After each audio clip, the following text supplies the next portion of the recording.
Hello everyone, what is up? I am Rob. And I'm Eamon. Damn son, Eamon, it's Mini Fuzz. Yeah, a wonderful time. A lovely Thursday. Feliz Navidad. Feliz Navidad. Yeah, what a time to be alive. Hope everyone's doing well. We are in good form, aren't we, Eamon, today? I'm in great form. Yeah, prime me life. Prime mode. We just recorded our little thing, you've probably already heard it, about the Scotland meetup, just in case you missed it, or maybe you're watching on YouTube. Long story short, we're definitely doing the hike on the 15th, and the meetup 16th. I got that. The day after he did. Is Drum the Drogheda in it's at the banks of Loch Ness, more or less. That rhymes. And the Loch Ness Centre and stuff is there, and there's a nice castle there. And so we're going to do the meet up there on the Sunday. I know initially way back we said the Saturday, and then, you know, we do the hike on a Sunday, but it just works out better for us to do it this way. So hopefully everyone could join us. If you want details, listen to that little clip, and all the stuff you need is there. And I will just reiterate again that if anyone is coming and wants to be in the loop in terms of what's going on, where we're meeting, things like, you know, we're all meeting at the car park at X time and stuff like that. The Discord is the best way to do that. And there will be free access to the hiking sub channel. So if anyone is going on the hike that is not on the Discord, give me a shout. I'll send you the link. I would say it's borderline essential if you want to keep in the loop for this trip. Yeah. Like you'd really want to just download Discord, even if you're only going to use it for this trip. Grand, whatever. It's basically a chat room. We can all keep in touch, and that's the best way for us to coordinate this. So drop me a line on Instagram is probably the best way. If you don't use Instagram, you know, you can email monsterfuzzpodcast@gmail.com, and I'll send you the link that way, whatever suits. But yeah, that's that. Before we get into this little episode, Eamon, and boy, do we have a good one today. We have, Eamon, before we talk about it, we've got a write-in from good old Benson. We do. We have a woman who says she was struck by lightning, and when she came back from it, she could see the future. That happens. That does happen. We have a couple of ghost stories as well. Love an old ghost story. We went for some Reddit ghost stories that were quite interesting. So there's a good variety in today's episode. But before we tackle it, just like to remind everyone that this podcast is funded by our lovely patrons, and if you'd like to contribute to that, head on over. You'll get exclusive episodes. Next month you'll actually get quite a decent amount of content, because we will probably be podcasting regular in Scotland like we did when we went to Wales. So we'll probably do, like, there'll be some kind of vlog over there, no doubt, but there'll also be, like, maybe nightly, depends on how much drink we drink, podcast we'll episodes. Probably do it on the sauce as we did before. It worked it was quite cool actually last time to be able to just bring our equipment, stick the yoke on the set table. it up, just sit down and have a couple of drinks and chat, like, so we'll probably do that again maybe. Yeah, and being broke up tired as well from doing the hike. So I've been off the drink for a while as well, so like I'm hitting it again sort of start of June. So I mightn't be, I might be coming out with all sorts of shit. Like. So that's all over there, guys, as well as, you know, at this stage, like 4 years worth of exclusive episodes and the occasional things like Horticultural Fuzz vlog is over there, where I go through all my houseplants. Yeah. There's hike vlog where we went to Snowdon is over there. Yeah. Hike vlog where we went to Wicklow place. I'm still editing that. He's still editing that, but that will be there. There is also the your trip to the Hellfire Club is there. Oh yeah, geez, that's early days. Yeah. I also posted. I made that on Windows Movie Maker. Like I made that on antiquated software. I also sent you that clip. I put that up on Patreon yesterday. The one of me and you were talking about Street Fighter before we started recording. Oh yeah. When you don't know you're being recorded. Yeah. So that's all over there, guys. Head on over. About 20 odd songs as well. And there's all that stuff. Yeah, there's those stuff there. There's so much stuff. Head on over and check it out.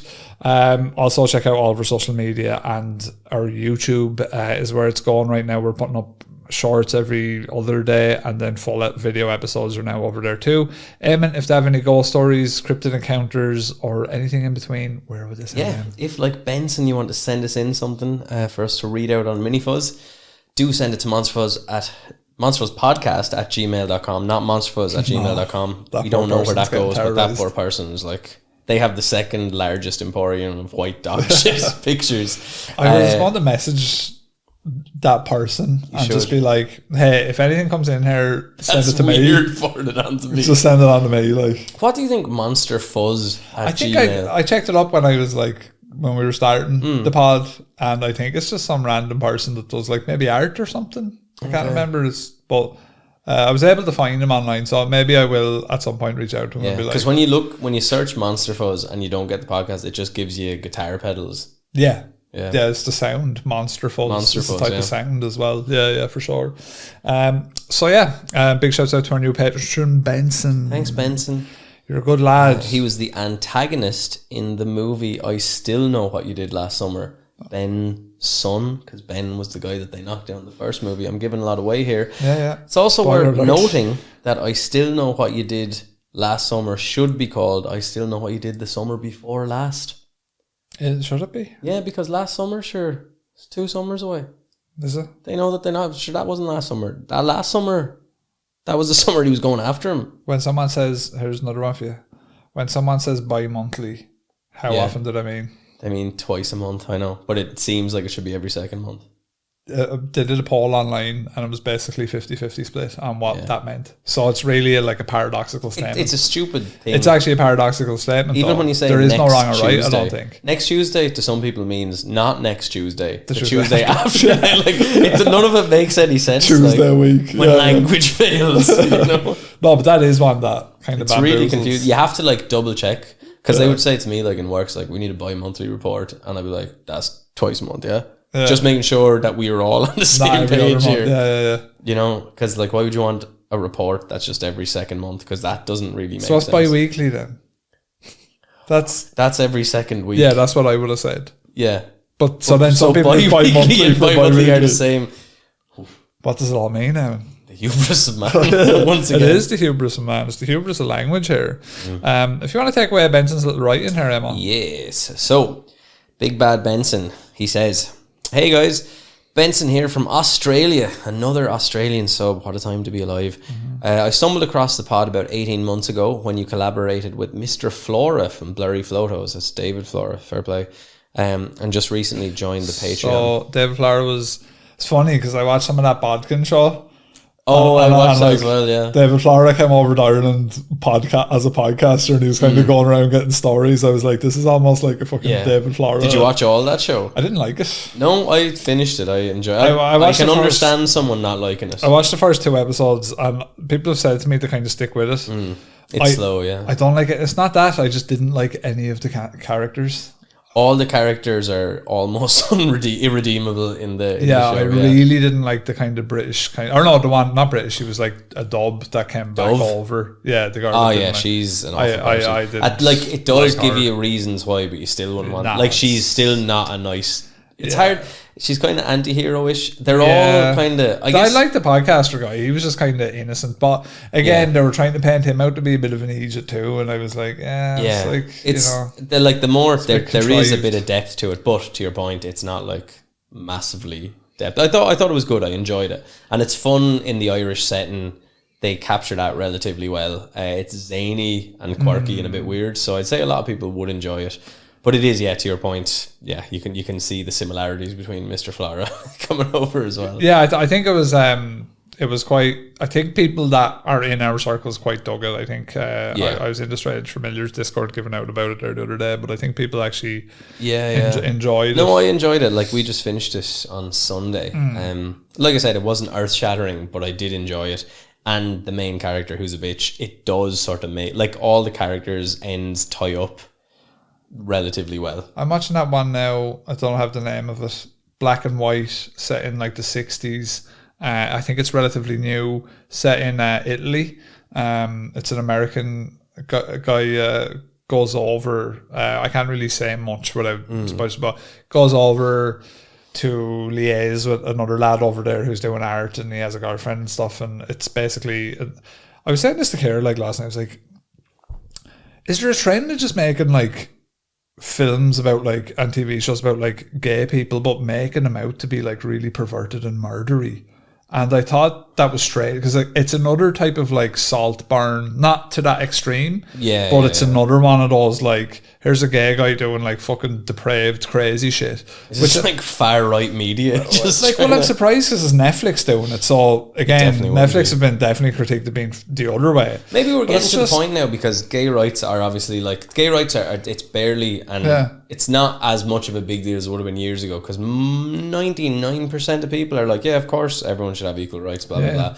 I wonder, is it like you could never do a thing about a gay person being a murderer because we're like, you're vilifying gay people, and now it's like, yeah, well, like most people are sound about straight and gay, no one cares. So I wonder, because if you did a thing about a trans person being a psychopathic murderer, people would be like, first of all, they'd be like, this is like the Silence of the Lambs, but also they'd be like, well, that's given a really poor image of these people that are a minority at the moment. Yeah, it was just a kind of observation I had where I was like, yeah, I mean, because and again, as a non-gay dude, and I'm noticing that, I'm like, I wonder, are gay people watching these going like, oh, here's another gay lad that's just going around murdering and doing fucked up shit? Because that's basically the crux of it. He's a crooked, bizarre dude who's doing crooked, bizarre shit. He's into Mickeys and kids. Very good, very differently shot. Really nice. And the fact it's in black and white. We got a big kick out of it because it's set in Rome and Naples, and that's where me and where the two of us went, was literally Rome and Naples. So like the train station from Naples is there, and like all the stuff we would have seen there. So that's really cool. But yeah, just a strange thought, but check it out. Don't know Naples. We should get the data on gay serial killers in movies.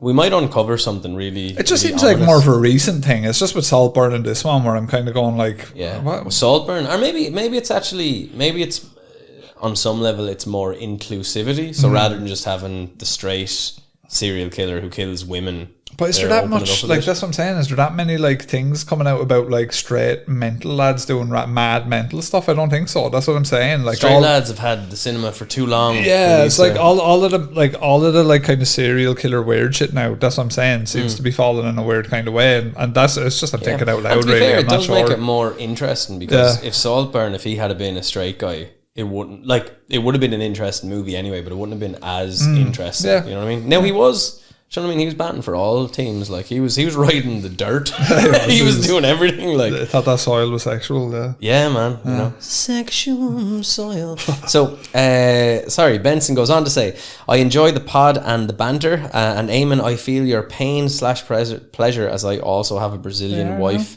Yeah. It's having a Brazilian wife is fun. My wife, since we both work at home a couple of days a week, she tries to disturb me when I'm on calls by dancing in front of me. Which is good crack. I try to do it to her, but I'm very uncoordinated. Right. It does distract her, but not in the good ways. I don't have too many spooky stories, but I do have a spooky synchronicity story to share. About 8 years ago, I woke up startled at about 5 a.m. Christmas morning. I didn't know why at the time, as I'm not a morning person, to find out a couple of hours later that my grandmother had passed away. Fast forward exactly 1 year later, and my grandfather, her husband, also passed away on the same day, or roughly the same time. They were together for over 30 years. Really sad for the family, but we like to think that the two of them had a deep connection to leave this earth on the same day, exactly 1 year apart. Christmas is a bit somber in the household these days, but we try and keep it upbeat for my 2 teenage kids. Anyway, would like to hear your thoughts on synchronicity, and if you've come across similar stories. Cheers from down under. Yeah, actually, I think one of the later golf stories is a kind of synchronicity one again, actually, just by total synchronicity and coincidence. I think I read a couple, and I'm not sure which ones I put in, but yeah, I mean, 1 year apart. The probability, first of all, of you dying in that year is based on like whatever, and then per day 360. Like it's improbable at the best. Even if you were going to die during the year, it would be a 1 in 365 chance if there wasn't mitigating factors, like you were deteriorating towards the end of the year or whatever. I do think I'm I believe in synchronicity. And I know I've said on the podcast before about my aunt who could feel her father passing away when she was in Canada and he was in Ireland, at around the same time when he was leaving the Animus for a Sausage Creed. That was a Sausage Creed. That was a Sausage Creed, yeah. Oh, well, there's no surprise then. But then my dad, who is, he's like fucking Veggie Burger Creed. So he would have had a thing when his father died. He woke up very early in the morning. Like that was, strange for him. Couldn't get back to sleep and wound up reading a book to kind of try and tire himself. And the chapter was called like Father and Son. So I think, and obviously I'm talking like a fucking moron here who obviously doesn't know what he's talking about. But with that whole thing, quantum physics and, entanglement, where atoms that are split will do the same thing. If you turn one and put the other on the moon, they'll both turn at the same time. So I do wonder, since we're made up of all that, do we have some way of having kind of a psychic link with each other or something? Some people. Yeah, and then I think you have to look at it and kind of go like, right, well, if it is synchronicity and it's synced up for that reason, why does that happen then? And you have to kind of explore is it some way of things where when the grandmother passed, were they able to somehow communicate that basically, right, I'm going, you have to hang around here for a certain amount of time, or is it something where the grandfather is not aware of it either, but there's something behind the curtain at play where whatever behind the curtain, whatever that is or whatever's going on there, that is arranged it in that way that after 1 calendar year, this will happen, and the reason that we're delaying it is for maybe a couple of different reasons. Maybe it's a thing where the people, we want you to be able to cope with the loss, or we think that your grandfather's presence here is beneficial and will help you in the grieving process or something like that. And there's I think there's some studies to show that the body remembers kind of timestamps a trauma, if you like. So say, for example, something really bad happened to you, I don't know, Easter. Yeah. When Easter rolls around, even though it's not on the same date every year, there'd be a part of your body that might associate Easter with some painful thing that happened to you. Yeah. And then from that, you get like a small period of depression, or maybe your body it's more susceptible to illness than usual. But I think they've done, if I want to say they've done studies, maybe they haven't. They should though. I'll fund the studies. Podcast now funds synchronicity studies. Yeah, and as well, because it's so precise, then you could go to simulation theory side of things and go someone pressed the delete button on a timer switch for a year later. On that person for whatever reason. Yeah, there's a lot of ways, and that would seem a lot more mechanical and less organic. It's like this is a precise amount of time. There's but it's a precise amount of time. So the precision of that happening, you would kind of go is that something to do with a simulation? Yeah, and people tend to say the only reason we remember this is because our minds will show the coincidences. And you don't think all the time someone didn't die and blah blah. But broken clock is right twice a day and all that shit. But I do I do feel like there's obviously, look, we're a monster podcast. We are muckmen. We do believe in certain things, or at least are open we'll to entertain certain things. Yeah. So I personally I believe in the synchronicity, and I would have experience in my family of people experiencing that in a moment when someone was dying. They were thousands of miles away, and it happened at the same time. So that's either that, or they're just clout chasing, trying to use my granddad's fucking death, a Sausage Creed's death, to gain standing in the family. Yeah, well, I don't think they did that. In Irish history, throughout Irish kind of folkloric history, there would be certain synchronicities tied to different events. So if a robin redbreast type of bird, if that flew into the house, that usually meant someone had died.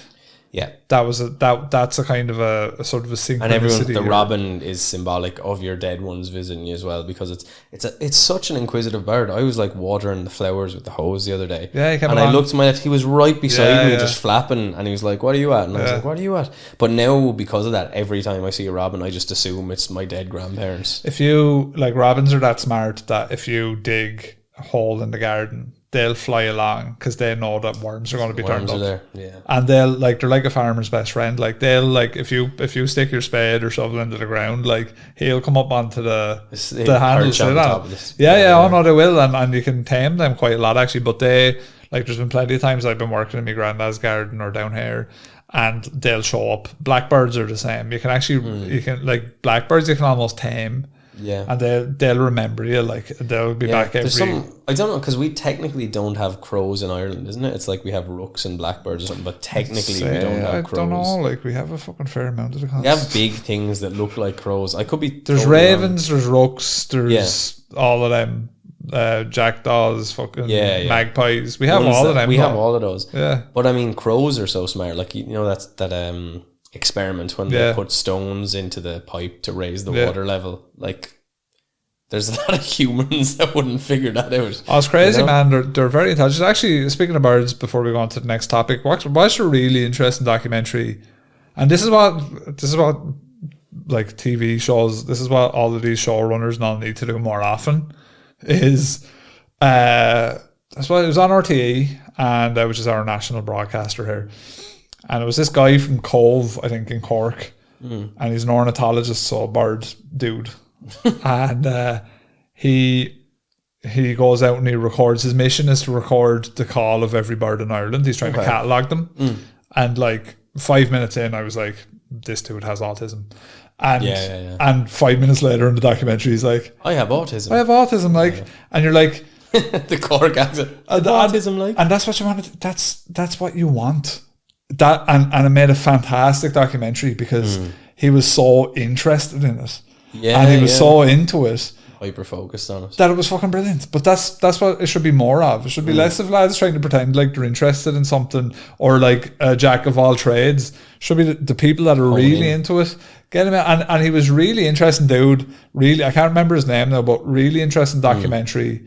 When I was a kid, my dad used to listen to cassette tapes of bird sounds, and it would tell you which bird was which, so he can like hear. My dad, there's a strong possibility. I was going to say he might be on RT now next, but I'm pretty sure he's like. We kind of like a friend of mine who's on the spectrum was talking to me about it one day, and I was telling them about my dad, and they were like, "Yeah, dude, I think he might." That's what happened with him as well. This guy that like is on the show, like he got with a girl who the girl was studying like mental health and autism and things. She was like, and she went to him like, I think you have autism. It's a mad thing as well, though. Sure enough, I do. But it goes to show you that like, that's what I think when people hear autism, they're like, oh, like it's not that it's more or less severe. I don't mean it that way, but it must affect a huge amount more people. Possibly, we've talked about it before, that it's easy that we could have something like that. I'm on a spectrum. As a matter of fact, I would say if I was to say like, if I was to have autism, I would actually, I think the thing that separates, and it's probably like an ignorant way to look at it, but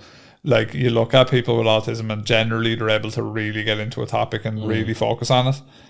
If I have autism, it would make perfect sense that I have ADHD, because what that would mean is that I can't focus on anything long enough to get autistic. You could have it that like you're just bouncing around. You can't focus on anything. But can ADHD exist without autism? Like you know what I mean? Yeah. No, I know that they say it does, but what I feel like will happen down the line is that there'll be new things that will describe, because autism is kind of, and Asperger's is like a bracket thing.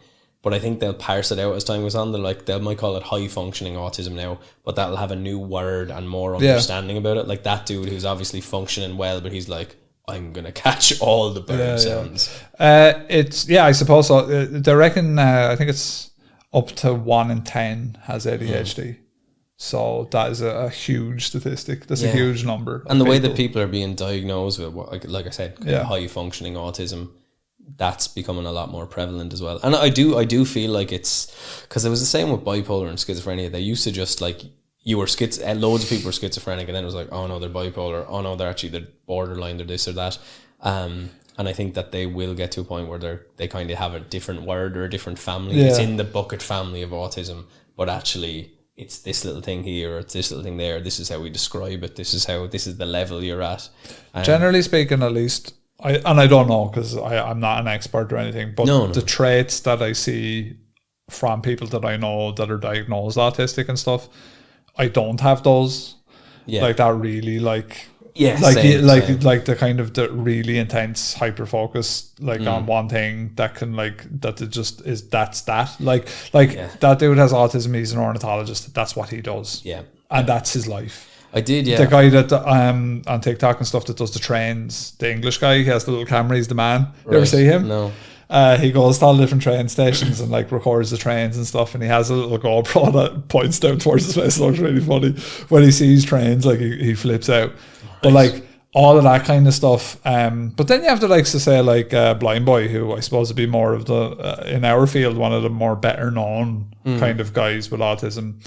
But even the way he looks at the world, I don't look at it his way. I can relate to a lot of the stuff he says. Yeah. But I'm like, yeah, your brain is definitely working a different way than me to get that result out of it. I get you. At the way that he can look at things. When I was younger, my brain used to work differently. Like now, my brain is normalized a lot more than it was when I was sort of younger and up. Well, that's the whole thing. This is fucking mental health fuzz, but we haven't talked about this kind of stuff in a long time, so we'll indulge it. We'll lean into it.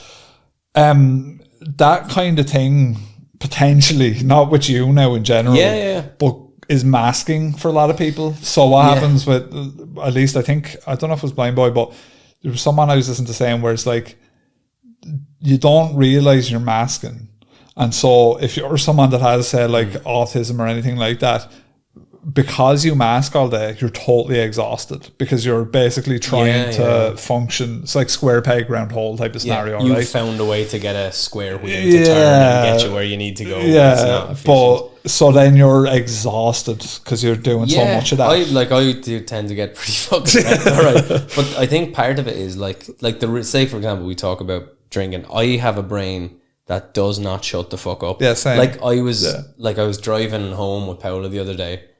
And I asked her a question, and she was like, "How did you get to ask me that question out of the blue?" Yeah.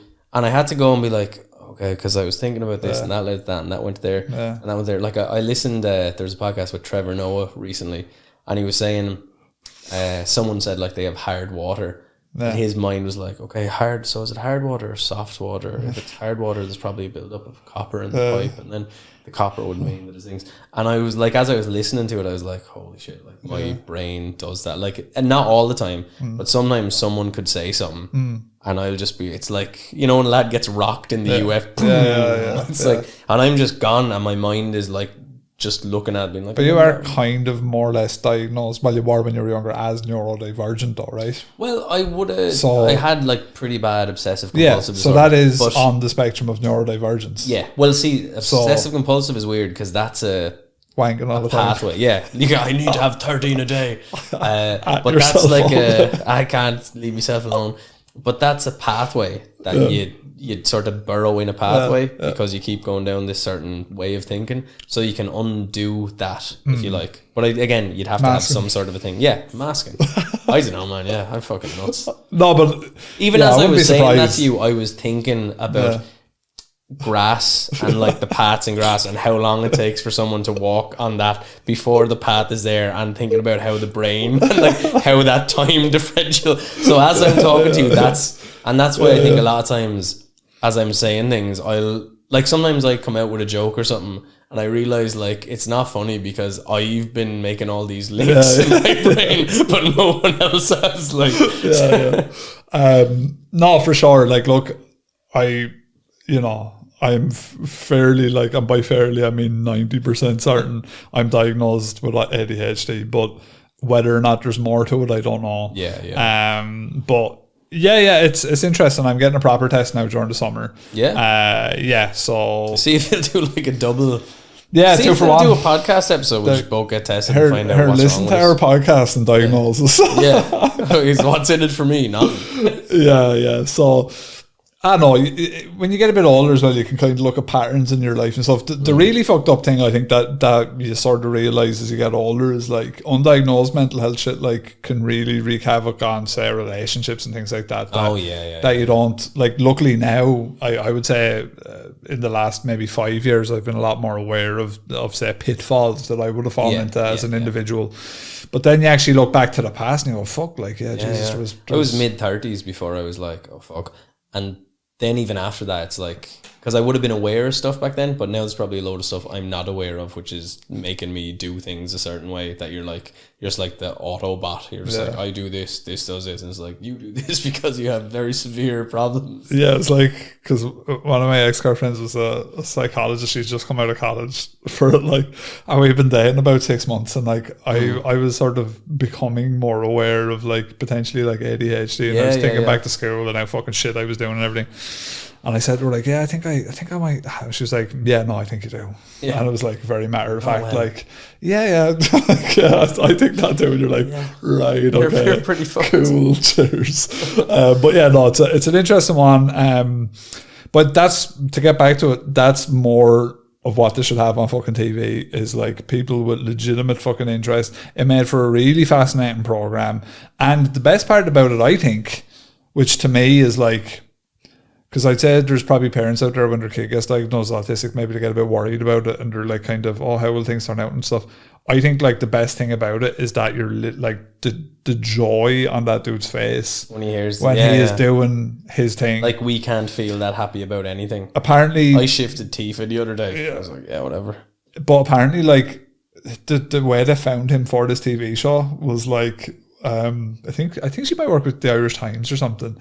The showrunner, the lead, whatever, she was out hiking at like 6 a.m. for some other show or something unrelated. Yeah. And she found him out hiking on his own, and she got talking to him, like, and he was telling her what he's doing. But like, as they were talking, he kept running off to record birds, and he'd come back to her, and she was like, I have to make it accurate. But that's the cool thing, is like, there's a bunch of people from like Love on the Spectrum and stuff that I follow on Instagram. And it's like, how fucking cool would it be, like, to get that much of a kick out of something? Yeah, like the Connor Tomlinson guy off Love on the Spectrum, like, I follow him, I love him. Oh, like, yeah. But like, he goes to like the cinema, and like he's about to tune into like some Marvel film or whatever, and he's like sitting in the chair giving you like an essay on the video about like how cool this is going to be, and you're like, that's deadly. That's what you want. That's so enjoyable. Like, I mean, obviously there's so many pitfalls, like that they have to deal with a lot of fucking shit in life. But at the same time, the amount of joy that they get out of shit is like way more than we would. Yeah, that's true. Our manic, depressed, fucking miserable fucking holes. But it's a cool thing to see. So, long story short, RTE, find more people with real passions, follow them. Let's see what's up. Funnily now, speaking of high risk, high reward, a woman who's gotten struck by lightning but can now see the future. So yeah, there we go. So a woman who died after being struck by lightning says she returned to her body with a strange new power. Lord. Elizabeth Crone says that since her experience, she has gained the ability to foresee the future in her dreams. Class. She told the Shaman Oaks podcast how, some 35 years ago, she was taking her kids to a local synagogue when a dramatic thunderstorm happened. Did you see those crazy fucking airplane fucking things going on? I don't think you didn't see them? You didn't hear about that? That's crazy. I'd say you're seeing the future. They're going for them. One of them hit an air pocket. Oh, yeah. And when you hit an air pocket in the plane, you just free fall. Whoa. And so this plane, I think, 3,000 feet in like 5 seconds. And then did it like stabilize? Yeah. It's like a Harrier jet, just fucking. But like 3,000 foot, like. Like Jeez, did anyone have like massive? Yeah, so one person died. Yeah. And then a lot of people's like heads went up through the fucking luggage thing and everything. Yeah. Like spiked up into it. A lot of people went to hospital. But then it happened again on the weekend. What? Second time. This totally different flight coming into Dublin. It was another flight, so people all broke up and shit on that. So maybe people are coming out of that, maybe being able to see the future. And I think I'll stick to the ferry. Elizabeth then recalled an out-of-body experience where she realised her corpse was lying on the synagogue's car park. So if anyone's interested in this kind of topic, we have an NDE episode, Near-Death Experiences, over on Spotify if you're watching on YouTube. And it is really good, actually. We sort of did a lot of research for it, and it turns out that a lot of people do have NDEs, near-death experiences. So head on over and check it out. She continued, "Where's my umbrella?" So I looked out the window. Sure enough, there was my umbrella in the parking lot.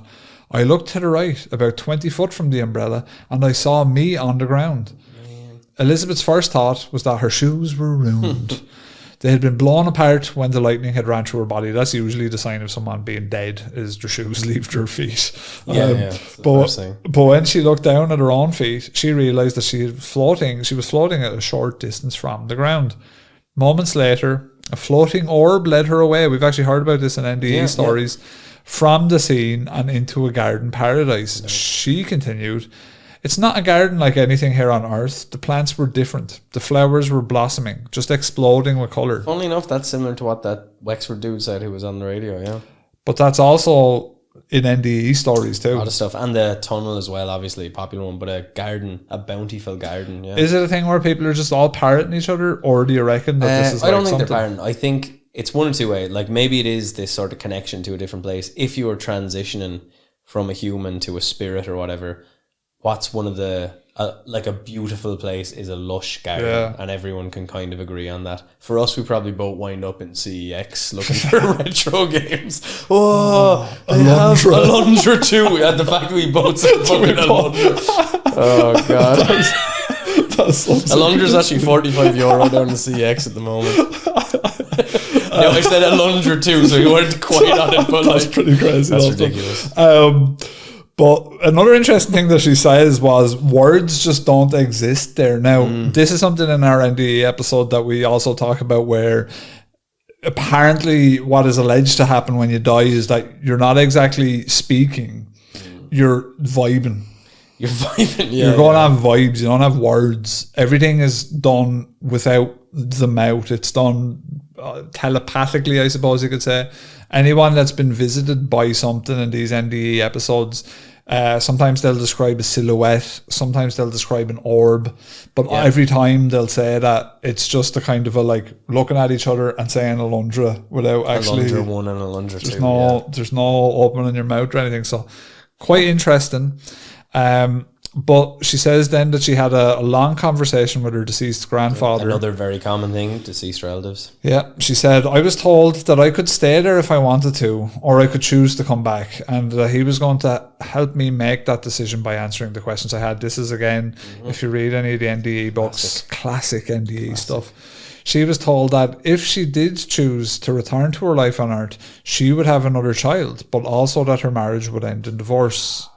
That's mad, like, because... you get told that, and can you make any changes to like help the marriage? Like, most marriage counsellors will be like, most couples can make it through if they really work on it and blah blah blah. Is it just set in stone? And if that's so, then can you just get on with your day and don't worry about things? Just be like, yeah, whatever. Yeah, you wonder sometimes about fate and destiny and all that, wouldn't you? And like, if it is a thing, why is it a thing? Like, what's pulling the strings of that if it is a thing? Yeah. Why is it trying? Well, you do wonder, like, sometimes you think about things, like you think about the likes of evolution and you go, what was driving that? Like, did an aquatic thing just be like, I'm going to land and just see what happens? And from there, you get to hear. Yeah. It seems like there's some sort of a thing driving it. And then or is it in tandem where evolution drives us and we also drive back in a way, and it becomes like a bit of a dance? If you were to go down that route, it sort of seems like it's all, every species and everything is like competing for its own turf, right? And it's like in a constant tug of war, push pull. But why would nature against even make the planet? Yeah. It's like all competing forces within. But then that's like in the microcosm, and when you zoom out to the macrocosm, it's like, oh well, all this stuff, while it looks like it's at odds with each other, it's actually part of this huge thing that works and flows. But then we look at ourselves as humans, we're like, we're fucking destroying everything, and it might be no, like the planet wants plastic. Yeah, the planet wants plastic bags. Is the chaos inherent within the workings of the universe? Yeah, like, is that what's supposed to happen? Is there some sort of an order in the chaos? Like is the ultimate end goal something where we're not on Earth anymore? And like, if humans, is it okay? So is it humans? If it is humans, like, are we special? Are we the chosen few? Are we the ones that are supposed to? Are we the first in the galaxy? Are we the first in the universe? Like, or are we the last? Or are we just in the middle somewhere? Like, I don't know, because the universe seems massive to us, but like, you know, this room seems massive to an ant. Yeah. So there's a lot to it, and then you have to wonder and try and make some kind of cohesive argument as to why destiny is important, or if it is important. And then you have to make an argument of like, why would things from like another world even want to have input here, like, or from another realm, like people that are dead or whatever? why and how are they communicating, and what is the purpose of us being here on Earth right now in a sort of a tangible way where we're experiencing life consciously. Why are we doing that versus just being in that other place? Yeah, and a lot of the stuff, like a lot of guys who are mad into the idea of the simulation theory also see that in Eastern philosophies and things like that, and Western as well, I suppose, but specifically Eastern. So it's a funny thing. And then part of me thinks, like, us calling it the simulation theory, is that just because that's where our technology is now? Like, historically, they've always done that. So, like, they used to think that aqueducts, like the universe was kind of aqueducts, or they used to think that electricity was part of it. And I suppose for simulation theory, you could argue that. I think they've always, I think there's always been, I think even in the simulation theory, did we maybe come across some really early and old examples of people kind of hypothesizing that perhaps... Well, you had Plato's allegory of the cave, and that's but he doesn't call it a computer. And see, whether you believe in God and stuff like that, then this is also... When I say simulation, it doesn't necessarily mean that we're controlled, but it's a thing that's designed for us to live in. So whether you want to call that God or a simulation, it's really just semantics. It's just the fact that we're here makes no sense. Like, well, we could be like our soul or our essence could be like something in another realm. Yeah, that is just coming in there for the crack.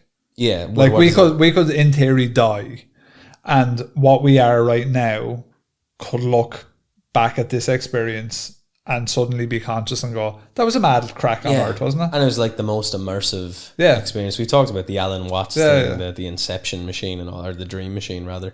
But yeah, totally. And like the I suppose part of the fun of it, if you like, is you're just like, oh yeah, well, like a lot of people who go through these NDEs as well, and a lot of people have had them through attempted suicide. But magically, you could argue, they come back and then they very rarely want to commit suicide again, because they're like, oh yeah, I realise that this is just a ride, and you know, that place will be waiting for me whenever, so I'm you know. And it's amazing that knowing that you would go to this other realm where the pain and etc. will be gone, you would wait. Yeah, you know, it's really interesting.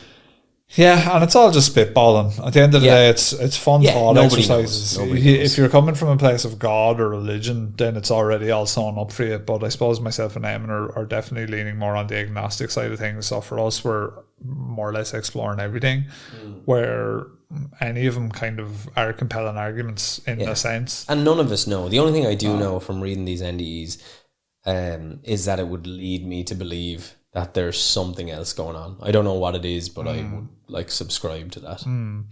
Like and subscribe. So anyway, Elizabeth's grandfather was warning her that the process would be very painful. Elizabeth's grandfather also told her a couple of things about the future, would you believe? He revealed the result of that year's Super Bowl to her, and he also said that George H. Bush was going to win the upcoming presidential election, so it was a while ago. Lord. She said that she wasn't political and she didn't really care. So she said, why are you actually telling me this? And he said, because when you get back, you're going to have a hard time remembering what we talked about and what you were told. Yep. So that's interesting. When you see who wins the Super Bowl, or you see that George Bush is named president, I'll trigger your memories of being here. Okay, right. I think it said it'll trigger. It'll trigger. Them. Yeah. But then that's kind of, even that He's in and of itself. Kind of doing that in a way, yeah. But no, but like, I mean, why are those events set in stone to trigger things? Do you know what I mean? Like, what is the significance? Even down to who would win the Super Bowl, which is based on loads of people competing in a game together. Yeah. Making individual choices as part of the team. And it also takes away, like, assuming this is true, then takes away like any agency for anyone. Yeah. And we've talked about this with free will before, and so like you're die hard too. Right. So, but Elizabeth's knowledge of future events did not end there. I had to spend several months in bed because my feet were so burned, so I slept a lot. Paddy Blackfoot. As I was sleeping, I was having dreams. These dreams were very specific, and I remembered details. Not only did I remember the details, they were all bad dreams. They had nightmares of terrible events, tsunamis and earthquakes and plane crashes and horrible, horrible things. Do you know what I also reckon now? That nightmares can be tied in for people with autoimmune diseases. So they reckon that nightmares are letting you know that your autoimmune shit is about to kick in. You're about to have bad shit going on. I wouldn't be surprised if nightmares were like, even if you have like you're getting a cold, that your body is like, So it's a train of thought. I'd say it's probably a few different things. Sometimes it's probably your brain trying to defragment and like figure out what happened. So you might watch a scary movie and have a nightmare of that. But I definitely kind of be into that as well. That, like, do you notice that sometimes your body won't let you get sick till it has time to get sick? Yeah. Like that's super common, which is really frustrating when you take annual leave from a job because like you're like, oh, finally, and then you're sniffling. So, because the dreams were so vivid, Elizabeth remembered a lot of detail. One in particular struck in her memory so much that she related to her husband exactly what she had dreamed. It turned out Elizabeth had dreamed the TWA Flight 800 disaster down to the tiniest detail. She continued, I had the flight number correct. I had the number of people on board correct. It was pretty unnerving for me. She remembered thinking, am I supposed to try and stop it from happening? Am I supposed to call the FAA and say, hey, I'm just this mom in Houston and I think this plane's going to crash? And then if the plane crashes, they're going to be knocking on my door saying, what did you do to our plane? That must be, I would be having daily, hourly, secondly panic attacks. If I was seeing this and I was like, oh, I know stuff I shouldn't know, that would cause me a huge amount of anxiety. I've never had a prophetic dream. I had a dream where my body was telling me like something. I've talked about it on the pod before, but had a dream when I was a kid. I was about 15, probably 14, where I was being chased by a tiger, and at the end of the nightmare, when I was about to wake up, I get pawed across the back, and then I was like, that felt so fucking real. That I went and checked me back, and I had vertical stretch mark scars. Growing marks? Up along my spine. And I was like, all right. And I never noticed them before. Didn't even know that they were a thing. Like, Paola has prophetic dreams. Like, she'd be like, oh yeah, we're having lunch with your ma. You know, like really mundane dreams, but she'll be like, not every night, but every now and then, a dream that we like drove to this place. And it's like, and they say apparently with prophetic dreams, they're actually the real ones, because that is this, like, you will have lunch with my man at some point. Like, right. Yeah. So the prophetic dreams didn't let up, and Elizabeth found it hard to deal with them. The burden of that terrible knowledge made her hard to live with, and just as she warned, her marriage broke up. So they kind of caused the marriage breakup. Oh, interesting. Way to go, granddad. Yeah, the nightmare that she found hardest to deal with was one where she dreamed she was having a conversation with the plane crash victim, just as the aircraft was about to fall out of the sky. Yes. She recalled, I was on the plane and I was talking to another passenger. She told me her name. She introduced me to her child, who was sitting next to her. It was like being at a cocktail party, just making small talk. Suddenly, I knew the plane was going to crash, and I needed to open my eyes. Until I opened my eyes, I'm on this plane. She grabbed my arms and wouldn't let go. And until she let go, I couldn't wake up. And she knew, and she was screaming for me to take her child with me. She knew I could leave, and she wanted me to take her child. She told me her husband's name, and she said, take my child and find the father. Then there was this jolt. Then outside the plane, I saw souls rising from the wreckage. And she had talked more about her prophetic dreams. They have supposedly become less frequent. She added, I'm pretty sure it's because I'm talking about it. I'm doing what I'm supposed to be doing. Mm-hmm. Now, indeed. What do you reckon about that, Em? And I thought that was quite good. Yeah, interesting. Do you think there's any truth to it? Like, I think I'm going to go and say maybe. Yeah, I probably would go with the same thing. Yeah, I'd be non-committal about it. See, like, in order to hear these, someone has to report them, and then the media has to. And when I say the media, I mean like mainstream even media. Just MSM, but even just Reddit. Like, someone has to put it somewhere so it can be sort of ingested. And then you're always a little bit skeptical because, like, but then again, you would have to tell someone if that happened to you as well. Yeah. Do you know what I mean? So, the jury's out. I'm like you. I'm not I sure. think that person definitely believes what they're experiencing. Yeah. And so same as so many people we've talked about who see Bigfoot. Yeah. You know, and again, I'm not saying they don't. I believe in metaphysical Bigfoot. So shouts out metaphysical Bigfoot. So yeah, no, it's interesting. Yeah, I think there's probably room for that kind of thing. Like, psychics and mediums are a thing. So there's definitely room for this kind of thing. Yeah, and are they all hucksters, or is there anyone who does it, who is like, you know, legitimately? There's people in Ireland, man, that absolutely swear by mediums. There are. But, you know, there is that whole thing about cold calling and, or not cold calling, sorry, cold reading rather. Cold calling is just like outbound. Do you want to buy a phone? No, you have a phone. Fuck, this is a terrible idea trying to sell phones via the phone.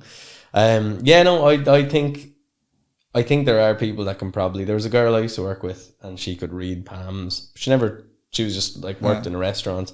I was just like, yeah, I can read palms, and I was like, what's it like? And she said, I might see like water in your hands or something like that. And she's like, and I'd know maybe there's something that's gonna happen to do with water, and it's just like elemental kind of stuff. And again, like I said, she's either talking shite for the crack for no reason, just to be interesting, and she didn't seem like that kind of person, or it's something that she has going on, you know.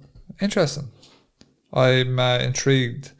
We must at some point try and find a medium and talk to him. Yeah, and maybe they can pick up on, you know, wherever your life is, because generally mediums just tell you back shit that you already know. Yeah.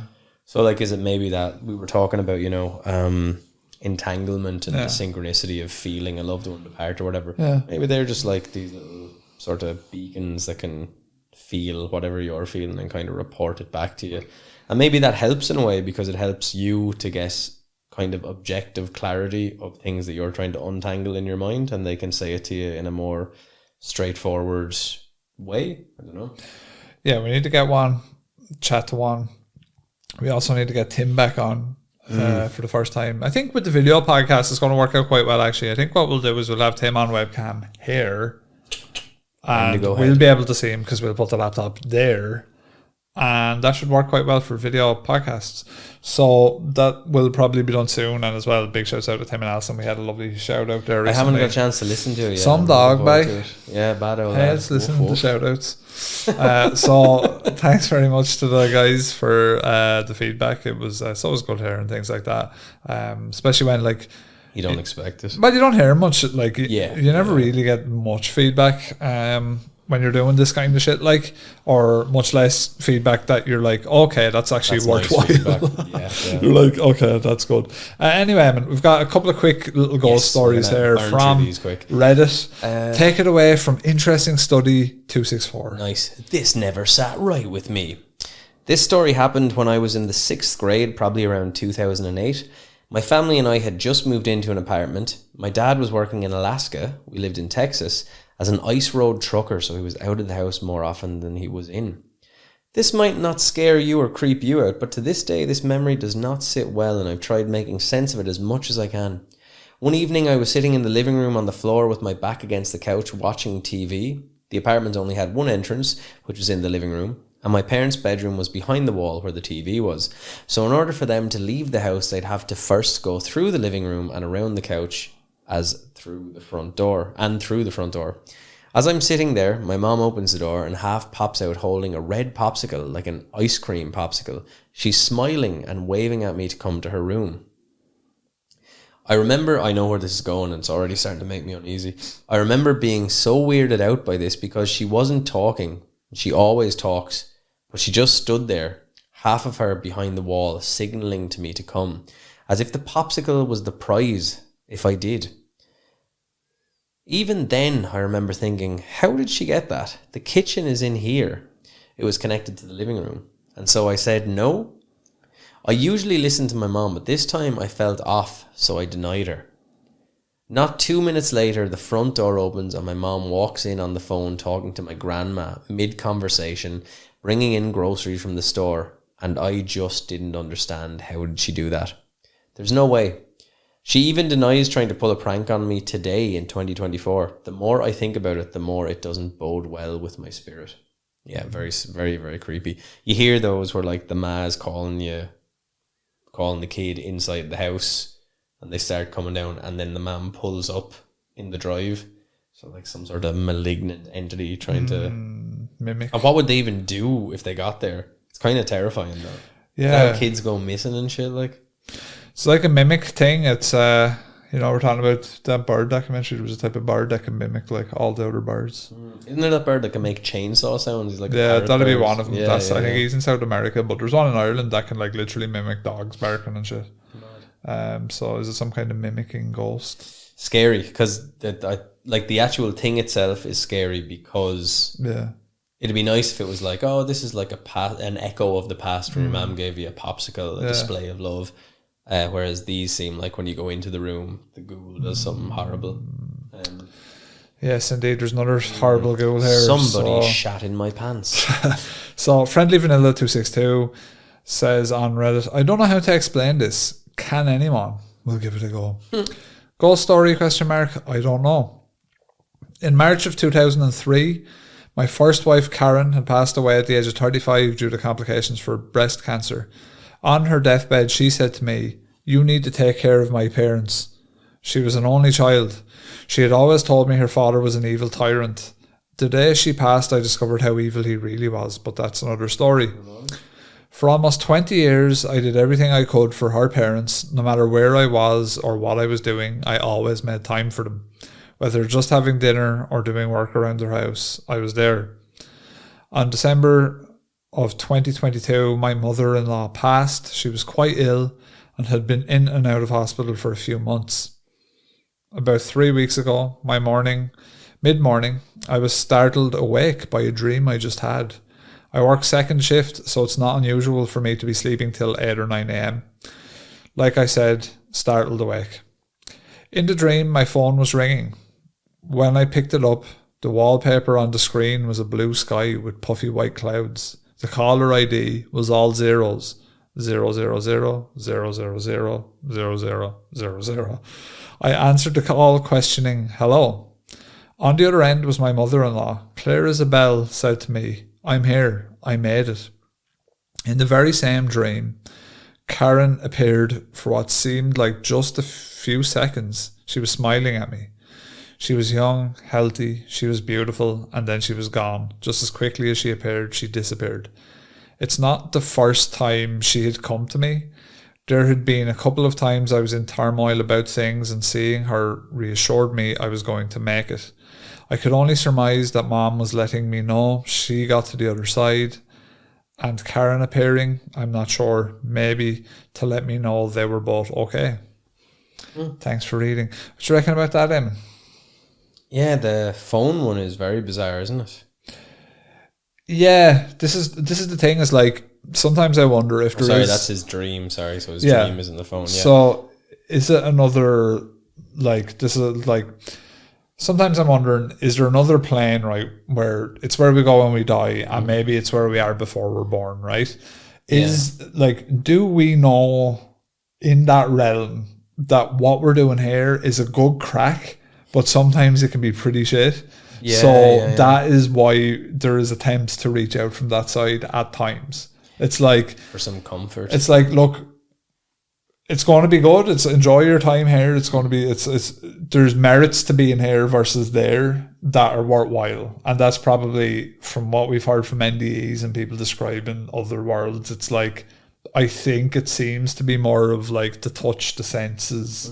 I think that is a lot more of, if it's all real, like we're getting that on Earth, but not in the other place. Well, if you think about it, like most people are more good than they're bad. Yeah. Because otherwise, like, society wouldn't work. And I understand people who say, like, yeah, well, you know, you're living on, like, the fact that we'll throw out food here while half the world starves to death. Yeah. It's a really horrible kind of, it seems indifferent and all the rest of it. But we don't, at least we or normal people don't mean to do that. You're in a system that operates like that. In the grand picture, like in the grand scheme of things, every single one of us, everyone listening to this podcast are guilty. Like, well, if you're living in the West, that is, there's blood on our hands. The phones that we use are, there's fucking cobalt that's been mined by fucking slaves in our phones.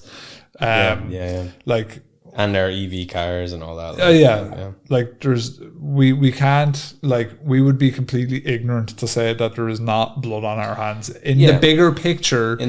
As an individual, look, we're not aware of it at times. We are a product, like you said, of the system, of our environment. Yes, you can have agency and make big decisions and changes and get away from things and try and live as best as you can. But if you're in any way just a regular Joe like us, like we are, we're doing our thing. We're just a cog in the wheel.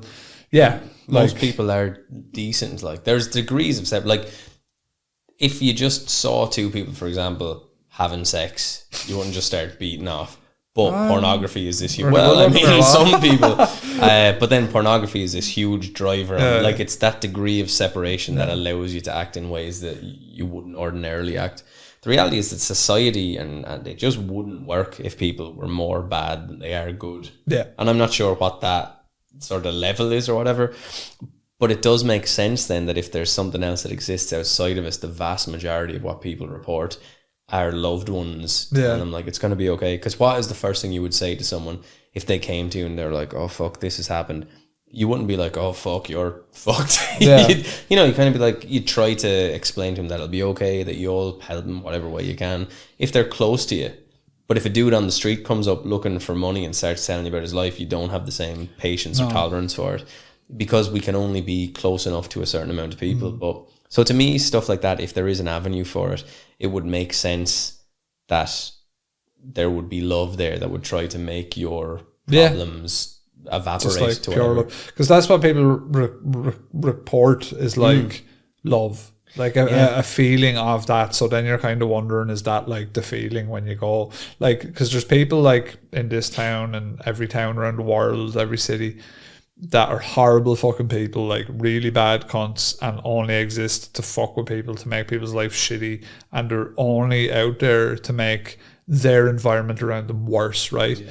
But those were all children at one point in time. Yeah, exactly. And they didn't decide that for the most part. There was a lot of things out. Now, there is agency as well. Some, don't get me wrong, people absolutely choose violence. There are some people out there who just go, you know what, I don't give a fuck. I'm a selfish, narcissistic fucking cunt. Fuck everyone, whatever. But then even those people were kids once, and no one is truly born. And like the thing is, you wouldn't, like, if you had an objective choice, like let's say you do the worst thing, you're a serial killer, a rapist, like the things that we just mark you as a pariah and we're like, you have no place in society. If someone came to you and said, I'll take that away from you so that you don't want to do that anymore, you would be like, oh yeah, deadly, because like it's fucking really complicated to want to do that. So I think a lot of people don't. I'm not advocating that it's fine, but what I'm saying is there must be something, some driver in them that almost forces them to do these things. Is shittiness almost like a cancer of existing on the planet? And is it a multi-generational It's a byproduct of being here. So then some of those people that do these terrible things, if this other place is a one of love and it wants everything to be okay, is it sort of like not selectively breeding, but it's outbreeding badness? Like right now, people are way cooler to each other. I know there's all this stuff about rights. Yeah, sorry, in the West, and you could make the argument. Then it's but like think back to the times of war or just tribalism where everyone was breaking everyone else up. Like we're not there anymore. Well, depending on who you talk to, like 5 years ago, parts of Russia would have been classed as the West probably, and so would Ukraine. And there was a time where we were recording Russia to be European, like, where we were like, Russia's Europe, sure, You're right, but then again, bad things will always happen. That's the hubris of man for us. For us to say that things are better now, that is part of the same problem, because we're I think objectively, if you go back, that's true. But if you go back like hundreds of years. Now is a great time to be alive, because the cobalt depending on where you are. But even where they were is probably not too dissimilar to where they were or where we were here hundreds of years ago. I don't know about that. No.